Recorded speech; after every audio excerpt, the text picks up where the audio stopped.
The strange part wasn't that Nora called me at 10:30 on a Thursday. She called me all the time. The strange part was what she said when I answered. "Are you busy?" she asked, voice low and tight in a way I didn't like. I was already reaching for my keys. "Where are you?" There was a beat of silence, then, "At Savoy on Ninth." Another pause. "And I would deeply appreciate it if you'd come pretend my car won't start so I can leave." That made me stand up straight. Bad date? The kind people should have to register somewhere, yes. I was out the door before she finished the sentence. Her name was Nora Bennett, and for the last 6 years she had been one of the most fixed parts of my life. We met through mutual friends at a summer birthday party, argued for 20 minutes about whether people who said they didn't like music should be trusted, and somehow never really stopped talking after that. Over the years, she became the person I called first when something good happened. The person who knew which Chinese place I swore was better than the others. The person who could tell from one text whether I was fine or just acting like a man about it. We weren't dating. We had never dated. And somewhere in the last 2 years, that had become inconvenient. Not dramatic, not tortured, just inconvenient in the way it's inconvenient when one person starts mattering more than the category you put them in. I didn't do anything with that. Partly because I liked having Nora in my life too much to risk making it weird. Partly because she dated enough other people over the years to make maybe she feels the same seem like a dangerous hobby. So I stayed where I belonged. Best friend. Reliable. Safe. The man she called when she needed an emergency exit from a terrible date. By the time I pulled up outside Savoy, it was raining hard enough to blur the lights along the street. Nora came out of the restaurant 2 minutes later, one hand holding her heels, the other clutching her purse, looking annoyed in a way that made her somehow even prettier.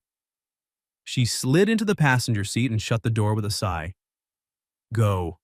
Before he follows me out and starts talking about crypto again. I pulled away immediately. That bad? She leaned her head back against the seat. He said the phrase mindset wealth 3 separate times. I winced. Unforgivable. Thank you. You're welcome. That got a laugh out of her, which was good. I liked hearing that sound after tension. It always felt like the room, or the car in this case, had survived something. Nora tucked one leg under herself and looked over at me. You didn't have plans? Just leftovers and a deeply unserious documentary. That sounds nice. It was going to be. She smiled faintly and then looked out at the rain. For a minute, the car went quiet except for the wipers and the soft hum of the road. I should have just driven her home and left it there. Instead, because apparently I enjoy making my own life harder, I said, "How'd the date even happen?" "Clara set it up," she said. "Ah, a crime of optimism." She swore he was smart. Was he? He was loud. That's not the same. I noticed. Another smile, smaller this time. Then it faded. I glanced at her at the next light. You okay? Yeah. She rested her elbow near the window. Just tired. That answer wasn't quite right. I knew because I knew her. Nora got sarcastic when she was just tired.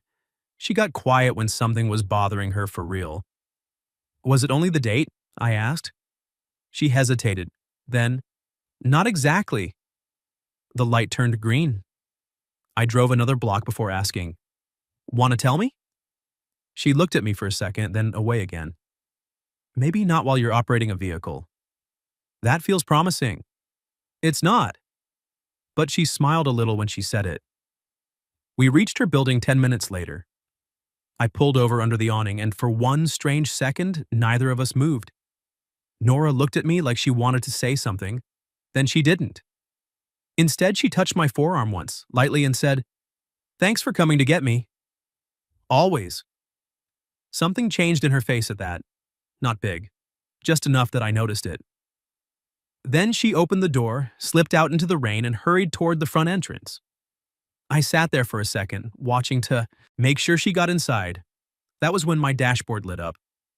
Nora's phone connected. I frowned.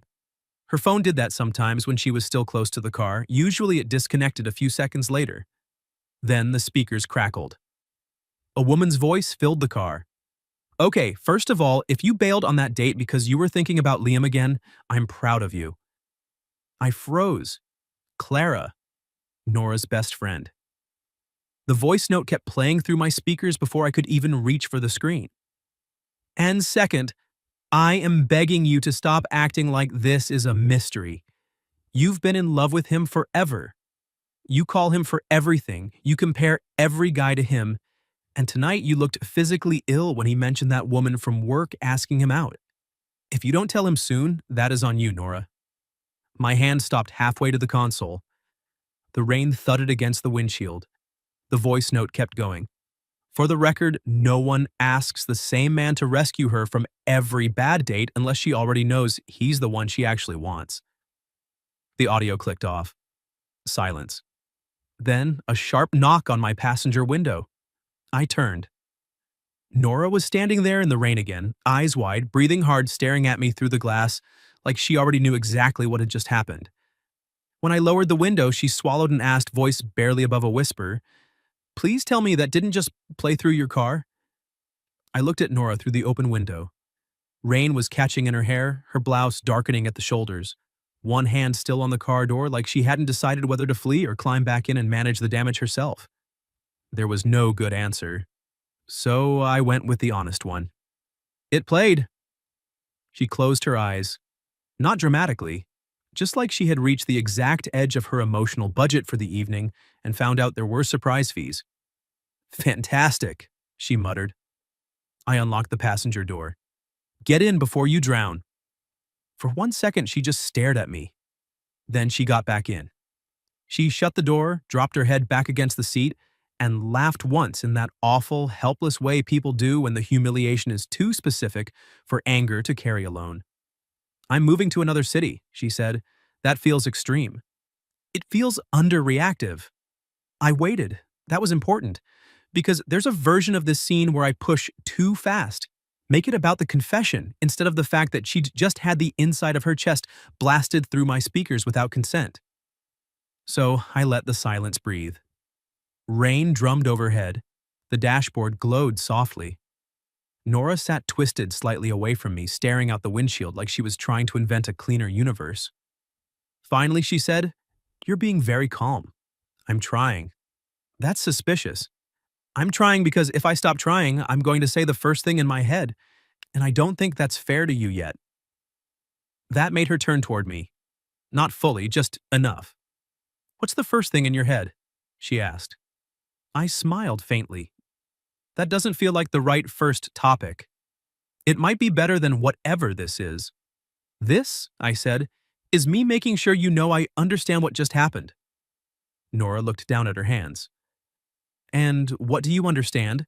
she asked quietly. "That your friend talks too much." That got the smallest, unwilling breath of laughter out of her. Good. I kept going. And that what she said was not meant for me. Which means I'm not going to sit here and treat this like you handed me a speech on purpose. Her face changed at that, softened. Not because the tension left, because some of the panic did. "Thank you," she said. "You're welcome." A pause. Then, because apparently tonight was committed to honesty with poor timing, she said, "But she also wasn't wrong." Well, there it was. Clean, flat, impossible to mishear. I looked at her, really looked, at the embarrassment still fighting with relief in her face, at the fact that she had chosen the truth after already surviving enough for one evening. "Nora," she let out a breath. "I know. I know this is terrible." "No," I said softly. "I don't think terrible is the word. That's because you're not the one who just accidentally broadcast your emotional life through a Honda." That was fair. I nodded once. Strong point. She folded one leg under herself on the seat, the way she always did when she got tired enough to stop pretending posture mattered. "You want to know the worst part?" "Probably not, but yes. The worst part is that I heard the first line of that voice note before I got out of the car and still thought maybe it wouldn't connect." She covered her eyes with one hand. That is the kind of optimism people should be institutionalized for. I laughed before I could stop myself. Nora dropped her hand and pointed at me. "You are not allowed to enjoy this." I'm not enjoying it. You look a little like you are. I look like a man who just found out his entire romantic history may have been a procedural delay. That got her. A real laugh this time. Short, embarrassed, but real.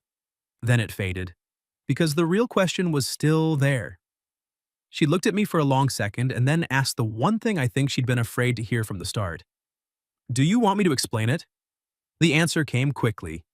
Yes, I said. Then, more gently, but only if you want to. Nora stared at the rain-streaked windshield for a beat. Then she nodded. I compare people to you, she said. Not in some weird checklist way, just… She searched for it. Every time I go out with someone, eventually there's a point where I think, this would be easier with Liam, or funnier, or less lonely. My whole chest tightened. She kept going because apparently once the truth cracked open, she was too exhausted to start repairing the wall. You're who I call when something goes wrong. You're who I want to tell things to first.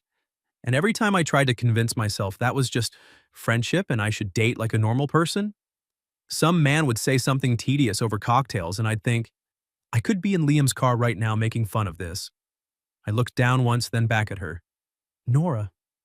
She gave me one helpless little smile. See? Even now, disaster. And I still somehow ended up exactly there. That sentence landed deep. Because she was right. She had. And maybe so had I, more times than I wanted to admit.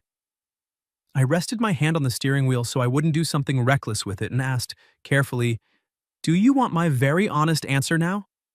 Nora's eyes lifted to mine. She swallowed once. Then she said, barely above a whisper, yeah. I held her gaze and said the one thing there was no point hiding anymore. I think I've been waiting way too long to hear that. Her face changed all at once. Not relief. Something brighter. More dangerous. Like hope had finally found a door and was deciding whether to walk through it. Nora held my gaze like she wasn't sure whether to trust what she'd just heard. I think you've been waiting, she repeated slowly. I nodded. There didn't seem to be any point pretending I'd meant something safer. Yes. The rain softened against the roof of the car, not gone, just quieter now, and the whole space between us changed shape. Nora looked down at her lap, then back up at me. Since when? That was, unfortunately, a real question. And maybe the only reason I answered it honestly was because the night had already burned through the polite versions of both of us. Long enough to be inconvenient, I said. Not so long that I can claim wisdom about it. A small breath of laughter escaped her. That's very you. It's also true. She studied my face for a second, searching for the joke I wasn't making. When she didn't find one, her expression shifted. Not dramatically, just into something more open than she usually let herself be with me. I thought maybe I'd imagined it sometimes, she admitted. Little things. The way you'd go quiet when I mentioned a date. The way you'd remember details no one else remembered. I did go quiet. I noticed. I gave her a look. Apparently not enough to stop dating men who say mindset wealth. That got a laugh out of her. Good. The car needed that. Then Nora tucked a damp strand of hair behind her ear and said, quieter now, do you know what pushed me over the edge tonight? The crypto? That too. A pause. But really? He asked if I'd ever been in love. I stayed still. And I said yes before I could stop myself. That landed deep. What did he say? He asked what happened. She gave one helpless shrug. And I realized I was sitting across from a stranger trying to explain a feeling I hadn't even fully admitted to the person it belonged to. My chest tightened hard enough to be annoying. Nora looked out at the rain-streaked windshield again. That's when I texted Clara from the bathroom, then I called you. I let that sit for a second. Then I asked the question that had been building since the voice note. What woman from work? She blinked, then groaned softly and covered her face with one hand. Oh no! That is not a reassuring response. It's not bad, she said through her fingers. It's just humiliating in a completely different direction. Nora. She dropped her hand and looked at me. 3 weeks ago, Sophie mentioned that some woman at your office had asked if you were seeing anyone. I frowned. Sophie talks too much too. Apparently, that's the theme tonight. She asked me to coffee once, I said. It wasn't a thing. Nora stared at me. It wasn't? No. You didn't go? I went downstairs, realized in about 7 seconds she meant it as a date, and told her I didn't want to mislead her. The silence that followed was absurdly loud. Nora's mouth parted a little. Why? I looked at her, really looked, at the rain in her hair, at the embarrassment still lingering in her face, at the fact that neither of us had any real cover left now. Do you genuinely need that explained? Her face changed all at once. The kind of change that starts in the eyes. Hope, disbelief, something almost shy, which on Nora looked so rare it nearly undid me. No, she said softly. I guess I don't. Neither of us moved after that. The car had become too small for pretending and too private for escape. Then Nora asked, "Why didn't you ever say anything?" There it was. The question that lives underneath half the stories people tell themselves about timing. I leaned back against the seat and let out a breath. Because I liked my life with you in it. She frowned a little. That doesn't answer it. It does. I looked over at her. I didn't want to risk losing the version of us I already had just because I wanted more. That stilled her. I kept going because if I stopped now, I'd regret sanding it down. You're my first call too, Nora. You're the person I want around when things are good and when they're terrible.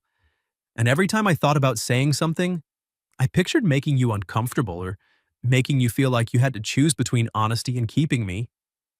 So I stayed quiet. Nora's eyes held mine, bright and unguarded now.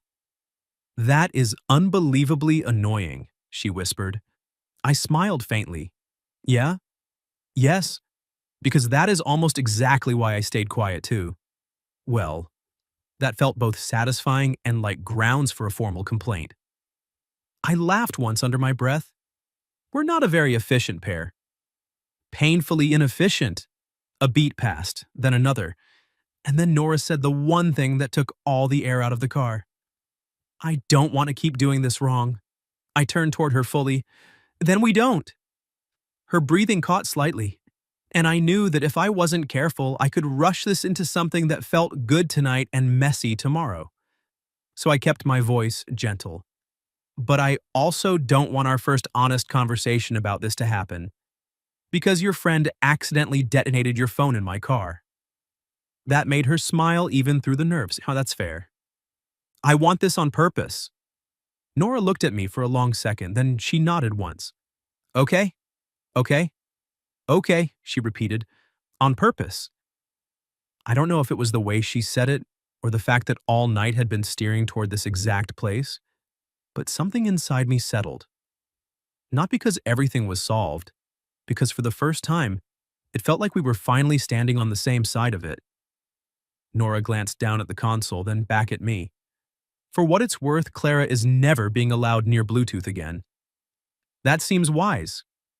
And if you ever mention this voice note to anyone, I'll lie and say you cried. That's vicious. I'm feeling vulnerable. It sharpens me. I laughed, and she did too, and the sound of it together after everything else felt so good it almost made me reckless. Almost.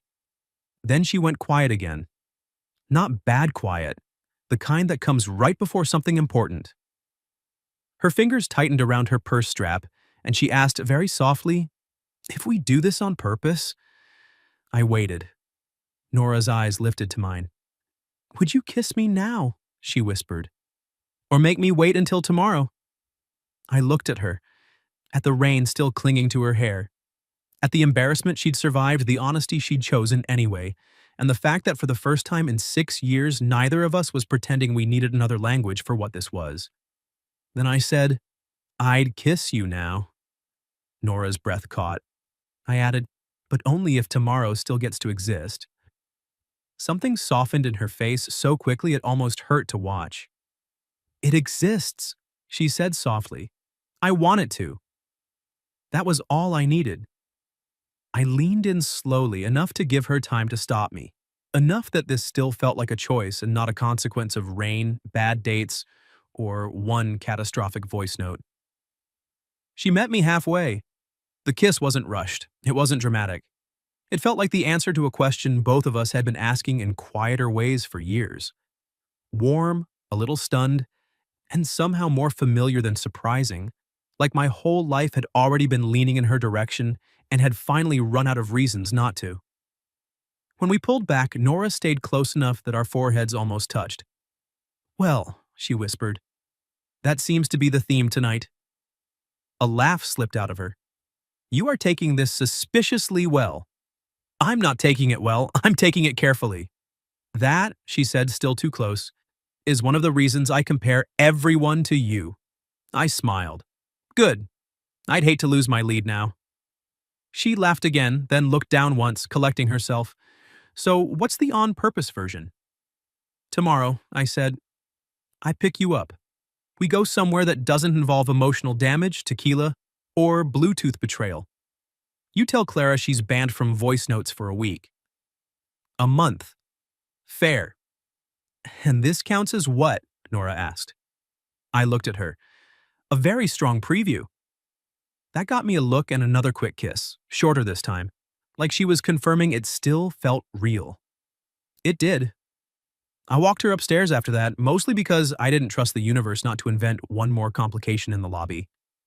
Outside her apartment door, she turned to me with her keys in hand and said, "If I wake up tomorrow and this feels fake, I'm going to be furious."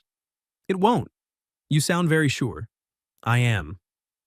She studied my face for a second, then nodded once like she was letting herself believe me completely for the first time all night.